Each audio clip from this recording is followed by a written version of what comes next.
Thomas Jefferson was a genius, and he was also an eccentric.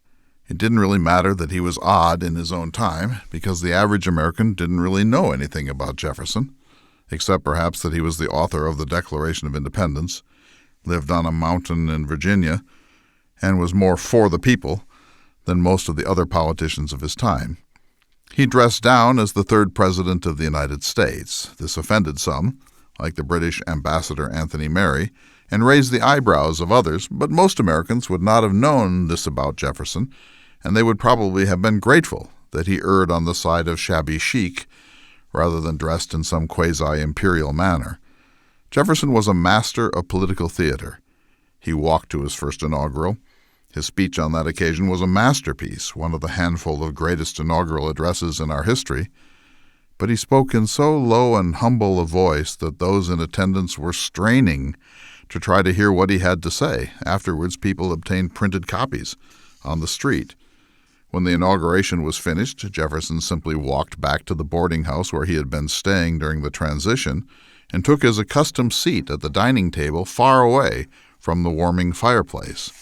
When a woman who was also a guest there tried to get up to yield her seat to the new President of the United States, Jefferson politely declined to switch places.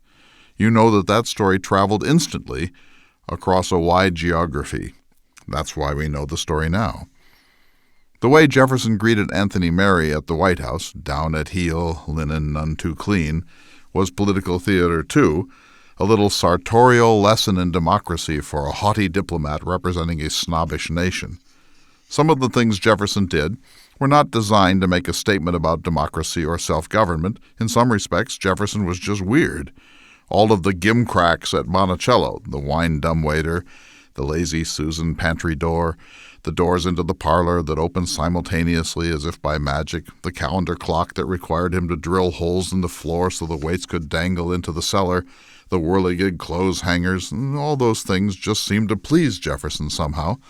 But he wasn't inviting the national media, such as it was, to come to Monticello to report on his eccentricities. He was a very private man.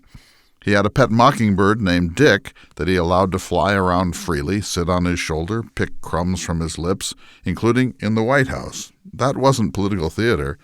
That was just Jefferson's odd personality and one of his many bemusements.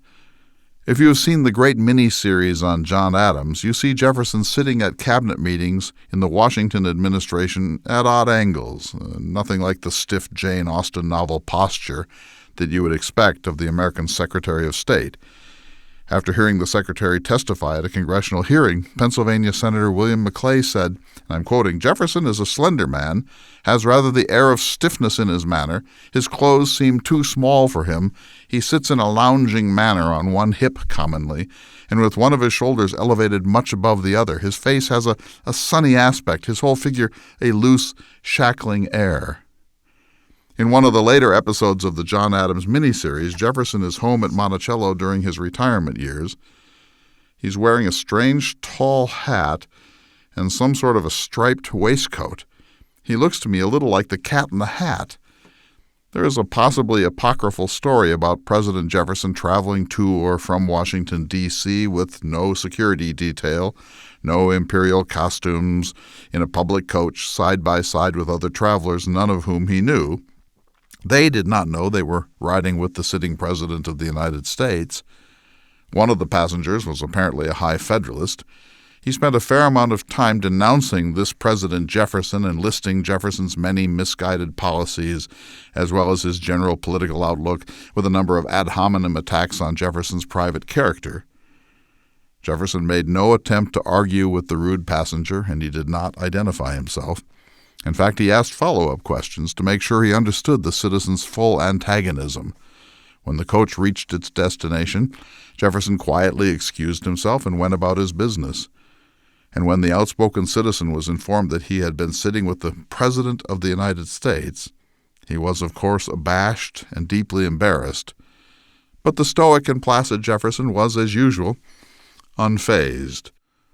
Thomas Jefferson was a cash-poor tobacco farmer who built his home not on the James River, which was the interstate river highway of Virginia. Instead, he built his neoclassical villa on top of a mountain a design whim that forced him to begin by leveling the summit and then have an expensive system of roads constructed just to get to the portico. Whenever it didn't rain for a few weeks, his wells ran dry. He caused his slaves to build a 1,000-foot garden terrace on the south side of the mountain, something that would not have been necessary had he constructed Monticello on the banks of the James or even the Ravenna River. Nobody would call such a man a pragmatist, and this is just one of the many reasons Jefferson was bankrupt for much of his later life. When Anna Thornton visited Monticello in 1802, along with her husband William and others, she found everything so strange, notional, and even Gothic that she found it hard to accept that Jefferson actually chose to live in what was still an active and often loud construction site with such inconveniences as the narrow stairways that lead from the first to the second floor. Mrs. Thornton concluded, quote, "Everything has a whimsical and droll appearance," and she was not using those adjectives in a positive way. Not knowing that Monticello would never in fact be finished in Jefferson's lifetime, but perhaps sensing as much, she concluded that Mr. Jefferson is, quote, "a very long time maturing his projects." Indeed. Jefferson told his friend Margaret Bayard Smith, who had a huge, wonderful platonic crush on him, that any unnecessary felling of a tree seems to me a crime little short of murder. It pains me to an unspeakable degree. He grew and fussed over flowers in his White House study. When he left the presidency in 1809, he gave a geranium to Mrs. Smith, who breathlessly carried it away as if it were a nail from the cross at Golgotha. He was in love with charts, questionnaires, grids, lists, queries, and tabulations. To be sure, he had a kind of obsessive commitment to order and regularity, not beginning his day until he had bathed his feet in cold water, winding his calendar clock at the same time on the same day every week, etc. But one senses that even Jefferson's love of order was subordinate to his need to count, label, and catalog. It is possible that Jefferson today would be diagnosed as somewhere at the high-performance end of the autism-Asperger's spectrum. In my view, such labels hardly matter and they don't really help us very much. It's enough for me to know that he was a genuinely odd human being, eccentric, whimsical, droll. I like him more for his quirks. Give me a president who likes pets, who has a heart big enough to nurture something beyond his own massive ego. Margaret Bayard Smith summed him up. He could not live without something to love, she said. I'm Clay Jenkinson.